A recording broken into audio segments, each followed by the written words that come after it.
Thank you for tuning into our podcast, Canal Days, what life is like in the industrial Connecticut River Valley of Massachusetts. I am your host, Carrie, and joining us today is Holyoke's very own local historian and creator of the historical tours of Greater Holyoke, Robert Como. He personally offers and leads public and private tours, as well as presentations of historical sites within communities throughout the state of Mass.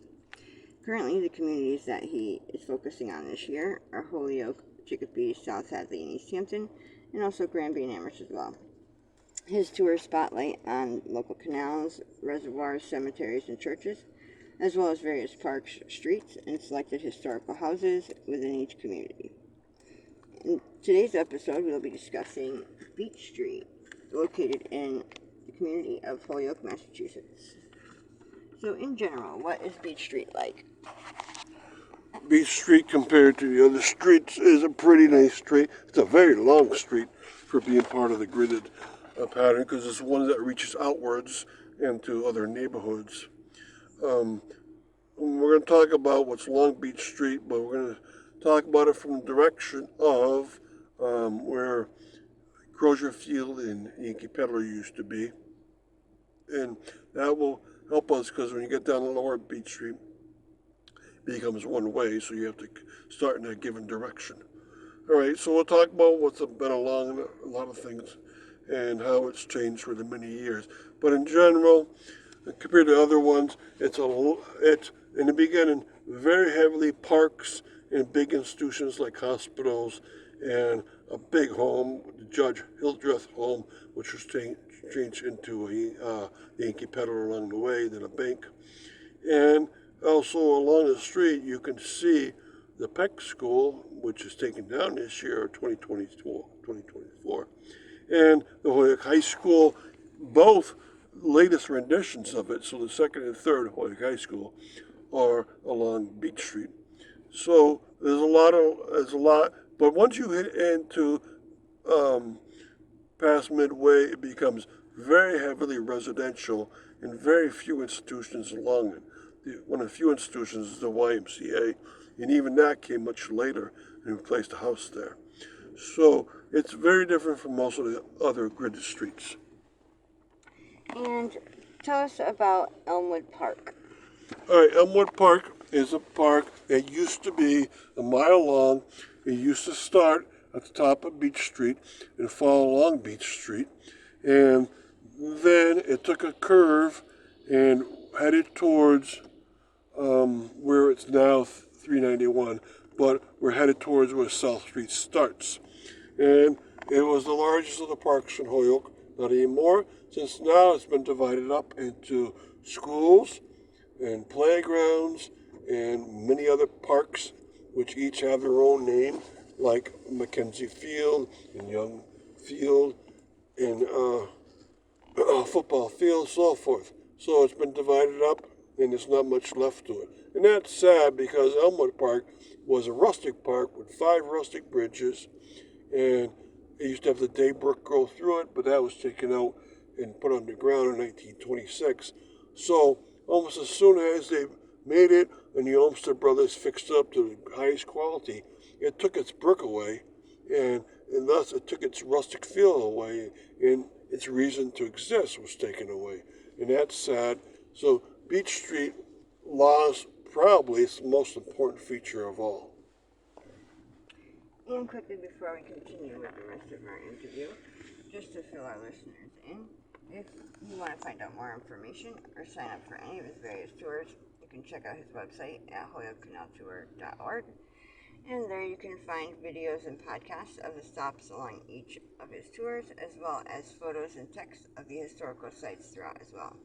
And for private tours and other inquiries, you can email him directly at bobcat4214, and his tours make for fun educational outdoor activities for families and group parties. So getting back to our interview, tell us about Holyoke Hospital. The Holyoke Hospital had its origins on Beech Street also, and right across the street from the Elmwood Park's major entrance, there was the Holyoke Hospital. In fact, Holyoke Hospital donated a large bit of the land for Elmwood Park, because in the beginning, hospitals thought that in order for a patient to recuperate, they'd have to have some nature around them with trails. And so they had trails around the hospital and trails across the street from them. And with time, that kind of philosophy went away. They gave that tract of land out to Elmwood Park, which was great. But the Holyoke Hospital has grown and grown through the years. It's grown greatly, like all hospitals. They have now the ability to solve a lot of medical problems, and hence a lot more people go to hospitals nowadays. And that has transformed the whole area. They've grown forwards and towards the south, and people were very afraid they would take down the Yankee Peddler, for instance, in order for the hospital to grow in that direction too. And they've taken down a lot of places though around the hospital, and that's a bit sad. But in general, this upper part of Beech Street had that park and had the hospital. Nowadays, still has a hospital, but it has a couple of schools. And how has Beech Street changed the past couple of years? Okay, so recently it changed, and that, for instance, the Yankee Peddler changed over to a bank. And of course, I told you the park was changing over to schools and playgrounds and other divided up parks.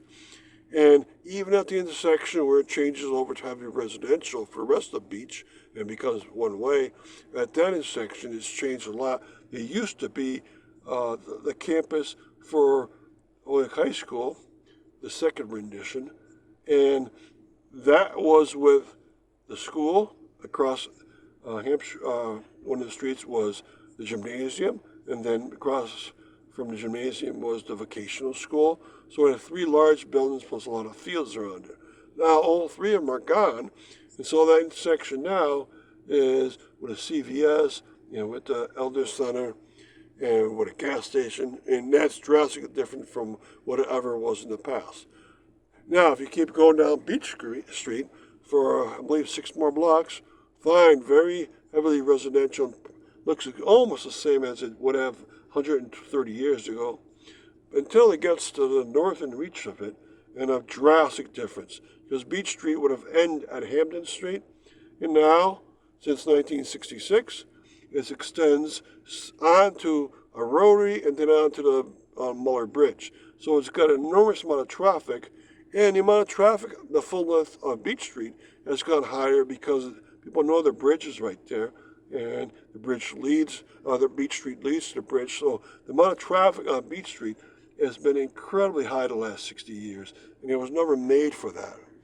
And that's why it seems a little bit too many cars in that residential neighborhood.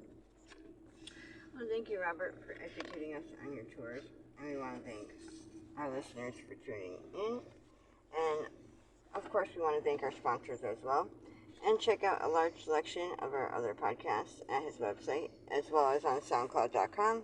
And be sure to stay up to date with new podcasts and videos posted daily. And thank you, and hope you join us again.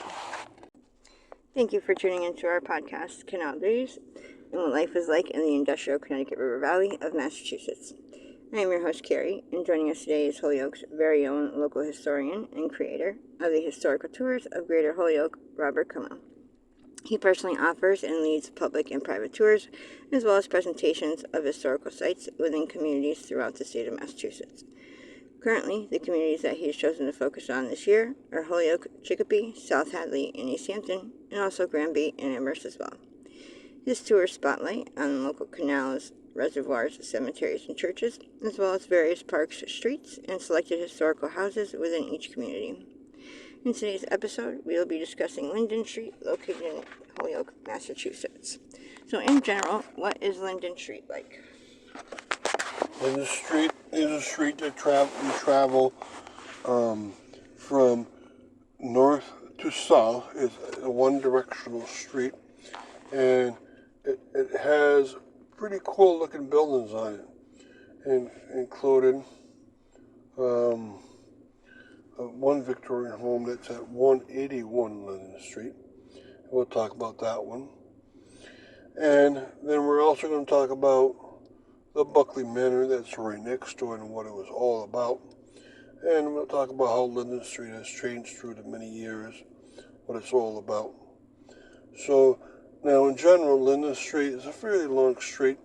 It starts up where Hamden Street is, coming off. It comes off the Muller Bridge, and it goes and ends up by basically where Holyoke High School meets.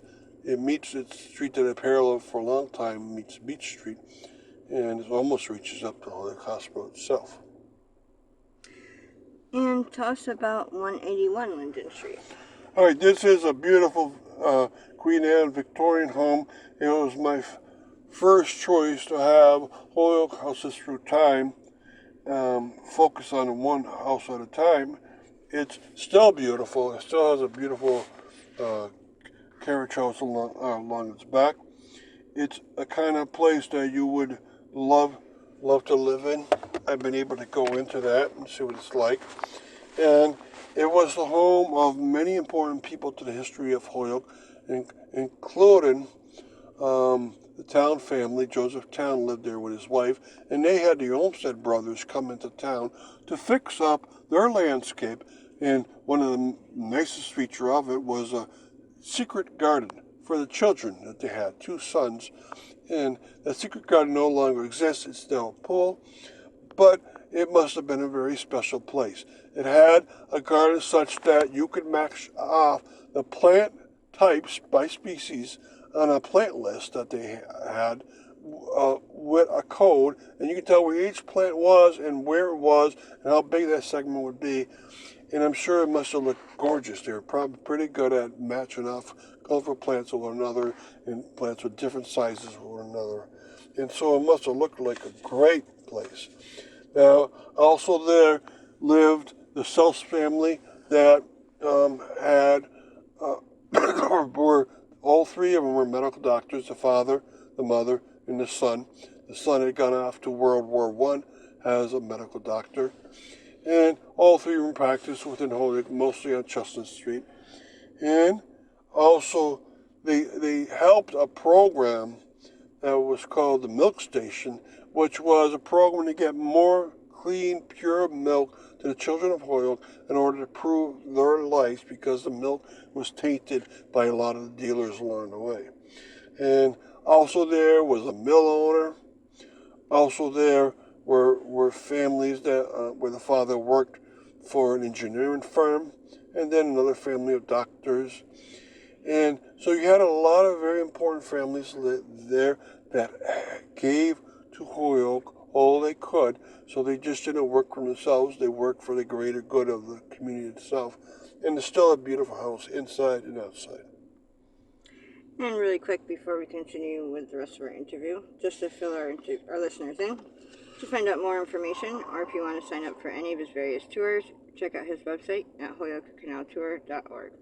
And there you can also find videos and podcasts of the stops along each of his tours, as well as photos and text of the historical sites throughout as well. And for private tours and other inquiries, you can email him directly at bobcat4214, capital B, @yahoo.com. And his tours make for fun, educational outdoor activities for families and group parties. Getting back to our interview, tell us about 197 Linden Street, which is also called the Buckley Manor. That was a place made to house the retarded woman of Holyoke. So it was a local institution that helped women in this category. It existed for a very long time. It's still there. It existed for a long time doing that. It's still a social services place nowadays. But it's also a beautiful architectural styled building. So it's nice to see on this one city block, the 181 Linden Street, the Queen Anne Victorian home, and then this Buckley Manor, which is also gorgeous, and then another house at the very top, which is beautiful. A lot of beautiful architectural homes are around this area. It's one of my favorite around Holyoke to walk around and look at all these gorgeous buildings.